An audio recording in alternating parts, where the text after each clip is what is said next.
गरुड़पुराण त्रयोदशाध्यायः। श्रीगरुड़वाच सपीडिजन्विधिं ब्रूहि सुतकस्य च निर्णयं सय्यापदानं सामग्रीं तेषां न महिमां प्रभो। आज गरुड़ जी महाराज भगवान विष्णु को कहते हैं, हे नारायण, सपीडन की विधि, सूतक का निर्णय और सय्यादान तथा पददान की सामग्री और उसकी महिमा के विषय में क्या है, आप कृपा करके हमको सुनाइए। हमारे सुनने की बड़ी इच्छा है। भगवान कहते हैं, गरुड़, संपिंडीकरण आदि संपूर्ण क्रियाओं के विषय में बतलाता हूँ, जिसके द्वारा मृत प्राणी प्रेत नाम को छोड़कर पितृगण में प्रवेश करता है। अब उसको सुनाता हूँ। जिनका पिंड स्वरूप रुद्र स्वरूप पितामह आदि के पिंडों में नहीं मिला दिया जाता, उसके पुत्रों के द्वारा दिए गए अन्य प्रकार के दान उसको प्राप्त नहीं होते हैं। उसका पुत्र भी सदा अशुद्ध रहता है, वो कभी शुद्ध नहीं होता है, क्योंकि संपिंडीकरण के बिना सूतक की निवृत्ति नहीं होती। इसीलिए पुत्र के द्वारा सूतक के अंत में संपिंडन किया जाना चाहिए। मैं सभी के लिए सूतकांत का यथोचित काल कहूँगा। ब्राह्मण 10 दिन में, क्षत्रिय 12 दिन में, वैश्य 15 दिन में और शूद्र 1 महीने में शुद्ध होता है।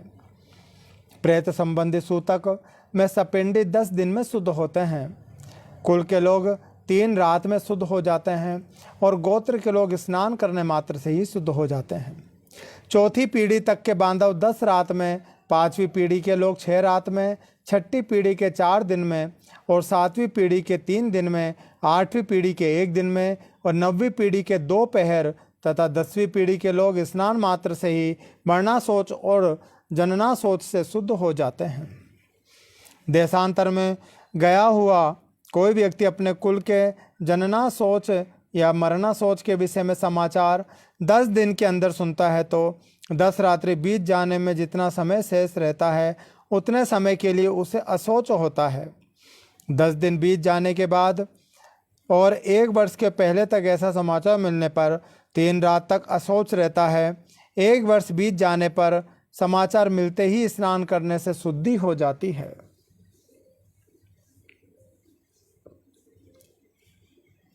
मरना सोच के आदि के 2 भागों में बीतने के पूर्व यदि कोई दूसरा असोच आ पड़े, तो आध असोच की निवृत्ति साथ ही दूसरे असोच की निवृत्ति शुद्धि हो जाती है।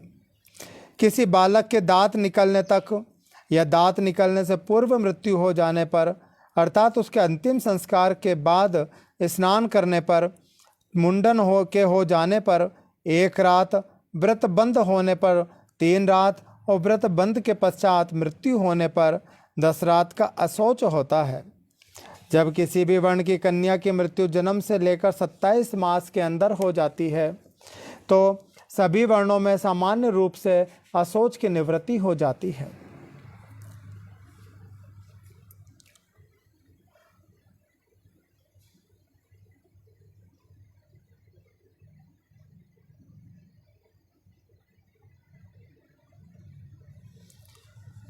इसके बाद वागदान पर्यंत 1 दिन का और इसके बाद अथवा बिना वागदान के भी सयानी कन्याओं की मृत्यु होने पर 3 रात्रि का शौच होता है, यह निश्चित है।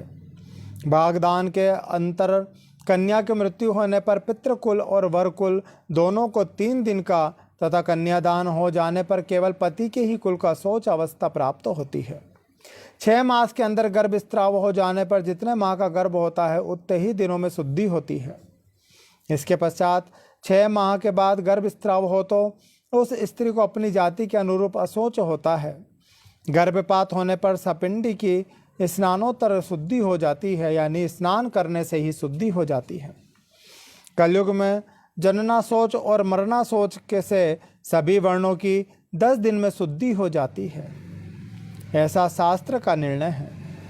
मरना सोच में आशीर्वाद, देव पूजा, आगंतुक के स्वागत, उठना, अभिवादन, पलंग पर शयन तथा किसी का अन्य का स्पर्श नहीं करना चाहिए। अर्थात जब कोई मर जाए तो किसी का अभिवादन प्रणाम नहीं करें, देवताओं की पूजा बंद कर दें, किसी का आशीर्वाद नहीं लेना चाहिए और किस पलंग पर सोना नहीं चाहिए और किसी देवी देवताओं को स्पर्श नहीं करना चाहिए। मरणाशौच में संध्या अर्थात अशौच में सामान्य रूप से संध्या का निषेध होने पर भी संध्या वंदन कर्म नित्य कर्म होने के कारण अशौच काल में भी निम्न श्लोक के अनुसार करने का विधान है। संध्यामिष्टिं च होमं च यावजीवं समाचरेत न तज्जेत सूत के वापि त्यजन गच्छते। युद्धो गतिम सामान्य रूप से कुश और जल का प्रयोग नहीं होता है। अमंत्रक प्राणायाम करें, मार्जन मंत्रों के मंत्र से उच्चारण करें और गायत्री का उच्चारण सूर्यों को अर्घ्य दें।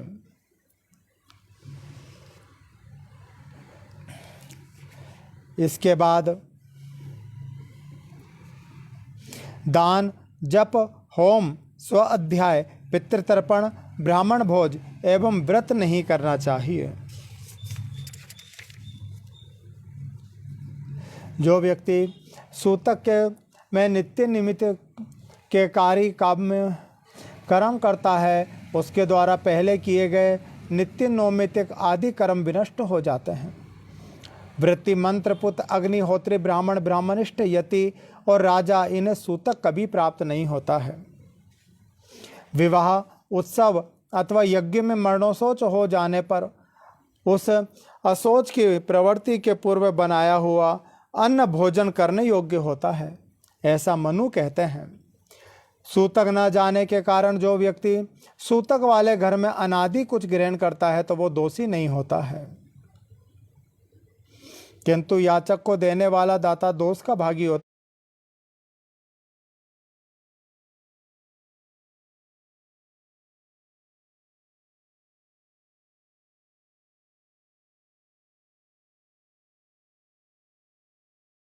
है। यदि वो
अर्ध्य, आचमन्य आदि से विश्व देवों का कि जो दान करता है वही सबसे बड़ा पापी होता है।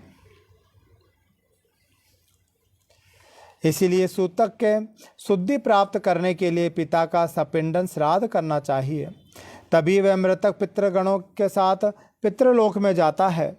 तत्वदर्शी मुनियों ने 12वें दिन 3 पक्ष में 6 मास में अथवा 1 वर्ष पूर्ण होने पर सपिंडीकरण कहा है। हे थाक्ष, मैं तो शास्त्र धर्म के अनुसार चारों वर्णों के लिए 12वें दिन ही सपिंडीकरण करने के लिए भगवान कहते हैं कि सभी जीव को 12वें दिन ही विधि विधान से सूतक की शुद्धि करनी चाहिए। कलयुग में धार्मिक भावना के अनित्य होने से, पुरुषों की आयु क्षीण होने से और शरीर की अस्थिरता के कारण 12वें दिन में ही सपिंडीकरण कर लेना चाहिए। गृहस्थ के मर जाने पर व्रतबंध, उत्सव आदि व्रत उद्यापन तथा विवाह आदि कार्य नहीं किए जाते हैं। जब तक पिंड मेलन नहीं होता तब तक उसके यहाँ भिक्षु भिक्षा नहीं ग्रहण करता, अतिथि उसके यहाँ सत्कार ग्रहण नहीं करते और नित्य नैमित्त कर्मों का भी लोप हो जाता है। कर्म का लोप होने से दोष का भागी होना पड़ता है। इसीलिए चाहे निरग्निक हो या सागग्निक 12वें दिन सपिंडन कर देना चाहिए। सभी तीर्थों में स्नान आदि करने और सभी यज्ञों का अनुष्ठान करने से जो फल प्राप्त होता है, वही फल 12वें दिन सपिंडन करने से जीव को प्राप्त हो जाता है। अतः स्नान करके मृत स्थान में गोमय से लेपन करके पुत्र को शास्त्रोक्त विधान से सपिंडन श्राद्ध करना चाहिए। पाद, अर्घ्य, आचमन्य आदि से विश्व देवों का पूजन करें और असदगति के पितरों के लिए भूमि पर विकिर देकर हाथ पांव धोकर पुनः आचमन करें। तब वसु, रुद्र और आदित्य स्वरूप पितामह तथा प्रपितामह को क्रमशः एक एक अर्थात 3 पिंड प्रदान करें और चौथा पिंड मृतक को प्रदान करें। चंदन, तुलसी पत्र, धूप, दीप, सुंदर भोजन, तांबुल, सुंदर वस्त्र तथा दक्षिणा आदि से पूजन करें। तदंतर स्वर्ण की शाला के प्रेत के पिंडों को 3 भागों में विभक्त करके पितामह आदि के पिंडों में पृथक पृथक उसका मिलन कराएं। अर्थात एक भाग पितामह में पिंड में, दूसरा प्रपितामह के पिंड में तथा तीसरा भाग वृद्ध पितामह के पिंड में मिलाया जाए। है ताक्षर्य, मेरा मत है कि माता के पिंड का मेलन पितामही आदि के पिंड के साथ और पिता का पिंड मेलन पितामह आदि के पिंड के साथ ही मिलाना चाहिए। जिसके पिता की मृत्यु हो गई हो और पितामह जीवित हों, उसे प्रपितामह आदि पूर्वज पुरुषों को 3 पिंड प्रदान करना चाहिए और पितृपिंडों को 3 भागों में विभक्त करके उन्हीं के साथ मिलाना चाहिए। माता की मृत्यु हो जाने पर पितामही जीवित हो तो माता के सपिंडन श्राद्ध में भी पितृ सपिंडन की भांति पर पितामही के पिंड में ही मातृपिंड का मिलन कर देना चाहिए, अथवा पितृपिंड को मेरे पिंड विष्णु में और मातृपिंड को महालक्ष्मी में मिला देना चाहिए। पुत्रहीन स्त्री का सपिंडन आदि श्राद्ध करके उसके पति को करना चाहिए और उसका सपिंडन करण उसके सास आदि के साथ होना चाहिए। विधवा स्त्री का सपिंडन करण पति, ससुर और वृद्ध ससुर के साथ ही करना चाहिए। यह ताक्ष, ये मेरा मत नहीं है। विधवा स्त्री का सपिंडन पति के साथ होने योग्य है काश्यप, यदि पति और पत्नी एक ही चिता पर आरूढ़ हुए हों तो तृण को बीच में रखकर ससुरादि के पिंड के साथ स्त्री के पिंड का मेलन करना चाहिए। एक चिता पर माता पिता दाह संस्कार किए जाने पर एक ही पुत्र पहले पिता के उद्देश्य से पिंडदान करके स्नान करे, फिर अपनी माता के नाम से पिंडदान करके पुनः स्नान करे। यदि 10 दिन के अंतर्गत किसी सती ने अग्नि प्रवेश किया है तो उसका सैया दान और सपिंडन आदि कृत उसी दिन करना चाहिए जिस दिन उसके पति का सपिंडन किया गया हो। हे गरुड़, सपिंडन करने के अंतर पितरों का तर्पण करें और इस क्रिया में वेद मंत्रों का समन्वित स्वेधाकार का उच्चारण करें। इसके पश्चात अतिथि को भोजन कराएं और हंतकार प्रदान करें। ऐसा करने से पितर, मुनिगण, देवता तथा दानव तृप्त हो जाते हैं। भिक्षा 1 ग्रास के बराबर होती है, पुष्कल 4 ग्रास के बराबर होता है और 4 पुष्कल यानी 16 ग्रास का एक हंतकार होता है। सपिंडीकरण में ब्राह्मणों को चरणों की पूजा चंदन अक्षत से करनी चाहिए और पितरों की अच्छी तृप्ति के लिए ब्राह्मण को दान देना चाहिए। वर्ष भर जीविका का निर्वाह करने योग्य घी, अन्न, स्वर्ण, रजत, सुंदर गौ, अश्व, गज, रथ और भूमि का आचार्यों को दान करना चाहिए। इसके बाद स्वस्ति वाचन पूर्वक मंत्रों से कुमकुम, अक्षत और नैवेद्य आदि के द्वारा ग्रहों, देवी तथा विनायकों की पूजा करनी चाहिए। इसके बाद आचार्य मंत्रोच्चारण करते हुए अभिषेक करें और हाथ में रक्षा सूत्र बांधकर मंत्र से पवित्र अक्षत प्रदान करें। तदंतर विविध प्रकार के सुस्वाद व्यंजन आदि मिष्ठानों को ब्राह्मणों को भोजन कराएं। फिर दक्षिणा सहित अन्न जल युक्त 12 घट प्रदान करें। तदंतर ब्राह्मणों को वर्णक्रम अपनी जल, शस्त्र, कोड़े और डंडे का स्पर्श करना चाहिए, अर्थात ब्राह्मण जल का, क्षत्रिय शस्त्र का, वैश्य कोड़े का, शूद्र डंडे का स्पर्श करें। ऐसा करने से वो शुद्ध हो जाते हैं। इस प्रकार सपिंडन श्राद्ध करके क्रिया करते समय पहले गए वस्त्रों को त्याग कर दें। इसके बाद श्वेत वर्ण के वस्त्रों को संपिंडन श्राद्ध करके क्रिया करते समय पहने गए वस्त्रों का त्याग कर दें। इसके बाद श्वेत वर्ण के वस्त्रों को धारण करके सैया दान करना चाहिए। इंद्र सहित सभी देवताओं सैया दान की प्रशंसा करते हैं, अतः मृतक के उद्देश्य से उसकी मृत्यु के बाद अथवा जीवन काल में भी सैया प्रदान करनी चाहिए। सैया सुदृढ़ काष्ठ की सुंदर एवं विचित्र चित्रों से चित्रित दृढ़ रेशमी सूत्रों से बनी हुई तथा स्वर्ण पात्रों से अलंकृत हो। श्वेत रुई के गद्दे, सुंदर तकिए तथा चादर के युक्त हो एवं पुष्प गंध आदि द्रव्यों से सुवासित हो। वह सुंदर बंधनों से भली भांति बंधी हुई हो और पर्याप्त विशाल हो तथा सुख प्रदान करने वाली हो। ऐसी सैया को बनाकर आस्तरण युक्त भूमि पर रखें। उस सैया के चारों ओर छाता, चांदी का दीपालय, चंवर, आसन और पात्र, भृंगार, करक, दर्पण, 5 रंगों वाला चंदवा तथा शयनोपयोगी और सभी सामग्रियों से यथा स्थान स्थापित करें। उस सैया के ऊपर सभी प्रकार के आभूषण, आयुध और वस्त्रों से युक्त स्वर्ण की महालक्ष्मी नारायण की मूर्ति स्थापित करें। सौभाग्यवती स्त्री के लिए दी जाने वाली सैया के साथ पूर्वोक्त वस्तुओं के अतिरिक्त काजल, महावर, कुमकुम, स्त्रियोचित वस्त्र, आभूषण तथा सौभाग्य द्रव आदि सब प्रदान करें। तदंतर सपत्निक ब्राह्मणों को गंध पुष्प आदि से अलंकृत करके ब्राह्मण को कर्णाभरण, अंगुलियक और सोने की काष्ठ सूत्र विभूषित करें। उसके बाद ब्राह्मण को साफा, दुपट्टा और कुर्ता पहनाकर महालक्ष्मी नारायण के आगे सुख सैया पर बैठाएं।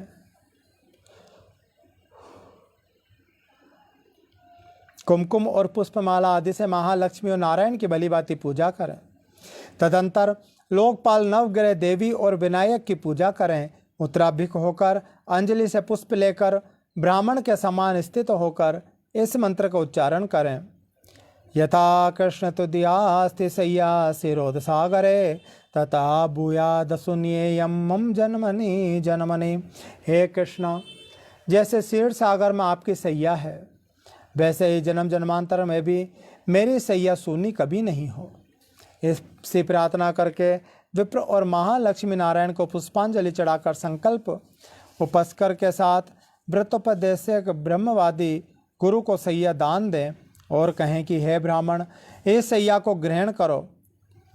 यह मंत्र करते हुए भगवा ग्रहण करें। इसके बाद सैया पर स्थित ब्राह्मण को लक्ष्मी और नारायण की प्रतिमा को हिलाएं। तदंतर प्रदक्षिणा और प्रणाम करके उन्हें विसर्जित करें। यदि पर्याप्त विभव हो तो सैया में सुखपूर्वक शयन करने के लिए सभी प्रकार के उपकरणों से युक्त अत्यंत सुंदर गृहदान भी करना चाहिए। जो जीवित अवस्था में अपने हाथों से सैया दान करता है, वे जीते हुए ही पूर्व काल में वर्षोत्सर्ग भी करें। एक सैया एक ही ब्राह्मण को देनी चाहिए। बहुत से ब्राह्मणों को एक सैया कदापि नहीं देनी चाहिए। यदि वह सैया विभक्त अथवा विक्रय करने के लिए दी जाती है तो वे दाता के अधपतन का कारण बन जाती है। सतपात्र में सैया दान करने से वांछित फल की प्राप्ति होती है और पिता तथा दान देने वाला पुत्र दोनों इस लोक और परलोक में सुखी होते हैं। सैया दान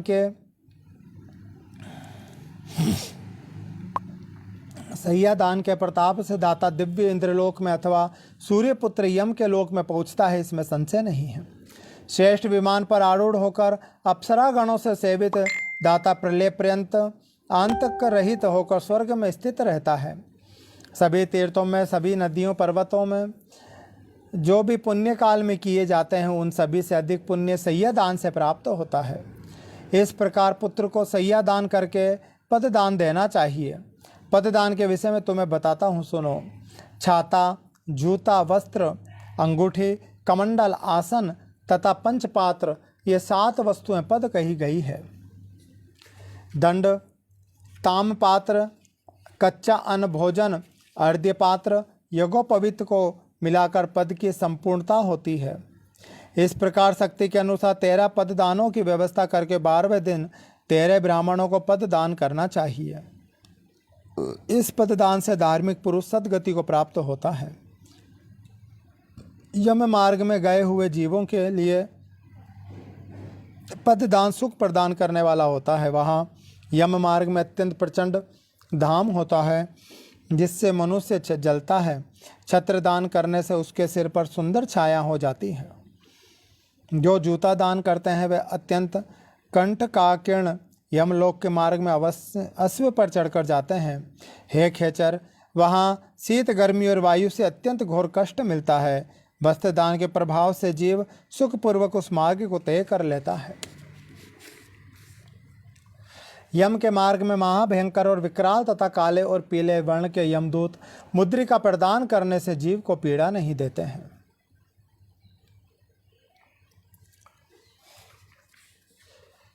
कमंडल का दान करने से अत्यंत धूप से परिपूर्ण वायु रहित और जल विहीन यम मार्ग में जाने वाला वह प्यासा जीव प्यास लगने पर जल पीता है। व्रत व्यक्ति के उद्देश्य से जो ताम्र का जलपात्र देता है उसे 1000 प्रपादान का फल अवश्य प्राप्त होता है। ब्राह्मण को सम्यक रूप से आसन और भोजन देने पर यम मार्ग चलता हुआ जीव धीरे धीरे सुखपूर्वक पाथे का उपयोग करता है। इस प्रकार संपिंडन के दिन विधान पूर्वक दान दें। ब्राह्मणों को तथा चांडाल आदि को भी भोजन देना चाहिए। इसके बाद वर्ष के पूर्व ही सपिंडन करने पर भी प्रत्येक मास जलकुंभ और पिंडदान करना चाहिए। हे खग, प्रेत कार्य को छोड़कर अन्य किसी कर्म का पूर्ण अनुष्ठान नहीं किया जाता, किंतु प्रेत की अक्षय तृप्ति के लिए पुनः पुनः पिंडदान आदि करना चाहिए। अतः में विशेष तिथि पर मृत्यु हो जाने पर जीव की मासिक, वार्षिक और पाक्षिक श्राद्ध के विषय में कुछ विशेष बात बताता हूँ। पूर्णमासी तिथि पर जो मरता है उसका उन मासिक श्राद्ध चतुर्थी तिथि को होता है, और जिसकी मृत्यु चतुर्थी को होती है उसका उन मासिक श्राद्ध नवमी तिथि को होता है। नवमी तिथि को जिसकी मृत्यु होती है उसका उन मासिक श्राद्ध रिक्ता तिथि चतुर्दशी को होता है। इस प्रकार पाक्षिक श्राद्ध 20वें दिन करना चाहिए। यदि एक ही मास में 2 संक्रांतियाँ हो तो दोनों महीनों का श्राद्ध मल मास में ही करना चाहिए। यदि एक ही मास में 2 मास हो तो उस मास के ही वे दोनों पक्ष और वे ही 30 तिथियाँ उन दोनों महीनों में मानी जाती है।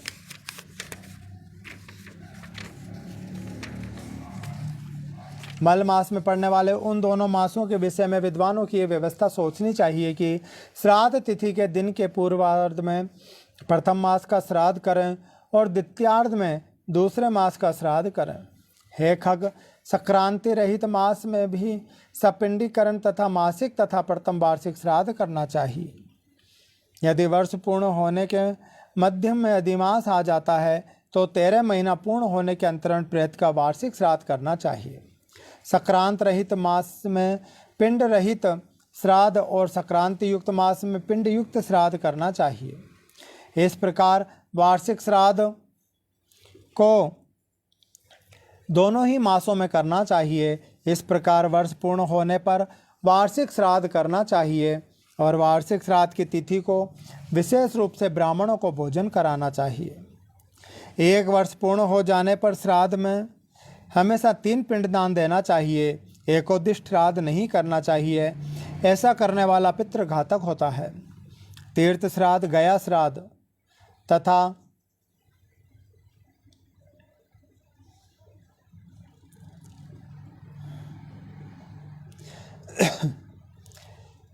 गया श्राद्ध, पितृ श्राद्ध और गच्छया योग में युगादि तिथियों तथा ग्रहण में किया जाने वाला पितृ श्राद्ध 1 वर्ष के अंदर नहीं करना चाहिए।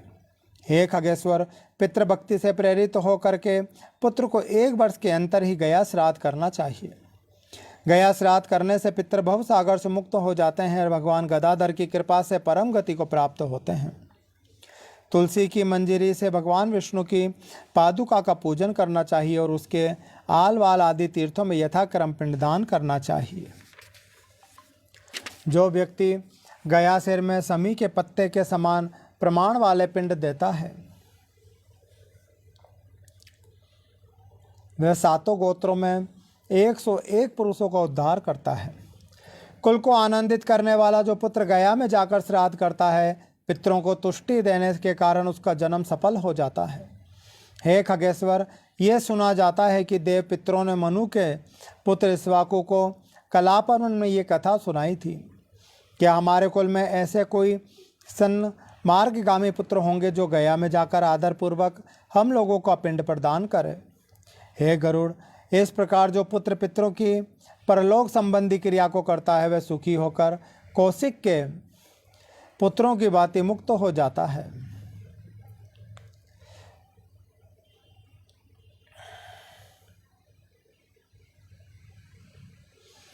हे गरुड़, भारद्वाज के 7 पुत्र गोवध करके भी 7 जन्म परंपराओं को भोग करके पितरों के प्रसाद से मुक्त हो गए थे। दशाण देश में 7 व्याधों के रूप में उत्पन्न हुए थे। इसके बाद अगले जन्म में वे कालंजर पर्वत पर मृग के रूप में उत्पन्न हुए। फिर शरद द्वीप में चक्रवाप के रूप में उनकी उत्पत्ति हुई। अगले जन्म में मानसरोवर के हंस के रूप में उनका उत्पन्न हुआ। वही कुरुक्षेत्र में वेद पारगामी ब्राह्मणों के रूप में उत्पन्न हुए और पितरों के प्रति भक्ति भाव रखने के कारण वे ब्राह्मण पुत्र मुक्त हो गए। इसलिए पूरे प्रयत्न के मनुष्यों को पितृभक्त होना चाहिए। पितृभक्ति के कारण मनुष्य इस लोक तथा परलोक में भी सुखी होता है। हे गरुड़, यह सब औदर्भदेही क्रिया हमने तुमसे कही है। यह कृत्य पुत्र की कामना को पूर्ण करने वाला, पुण्यप्रद तथा पिता को मुक्ति प्रदान करने वाला है। जो कोई निर्धन मनुष्य भी इस कथा को सुनता है वह भी पापों से मुक्त होकर दान का फल प्राप्त करता है।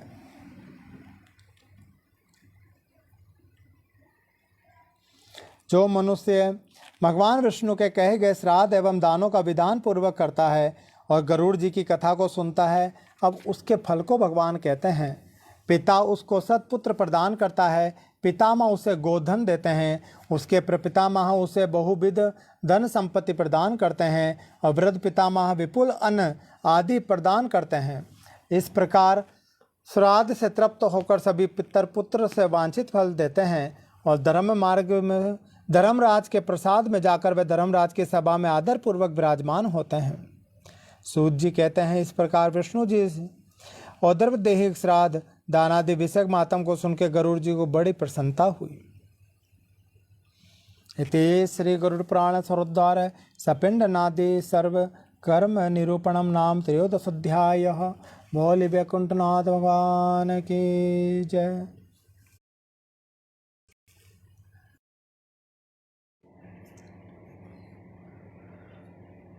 राधे राधे।